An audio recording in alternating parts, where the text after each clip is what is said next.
Hello everyone, how to find minimum value in Excel without main function.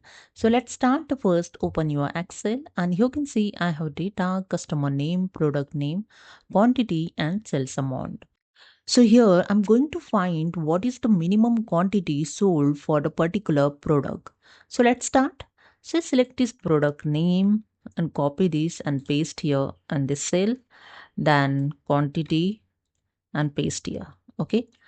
Now I added here keyboard product. Okay. Then in quantity, I select the cell and use here the dmin formula. So here I select the dmin formula and select first database. So I select here entire data. Then use here the comma. Then select the field. So I select the quantity cell. Use comma. Then criteria, the product name. So I select here both cell and bracket closed and enter.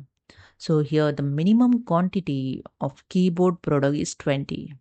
You can check here in data keyboard is 20 quantity, keyboard 30, keyboard 35 and keyboard 28. It means the minimum quantity is 20. So I copy this mouse product and paste here. Now you can see the minimum quantity of mouse is 15. You can see mouse here 25, 18 and the 15 is a minimum quantity. So this is a way you can find minimum value in Excel without main function. So hope you understood. Subscribe the channel. Thank you.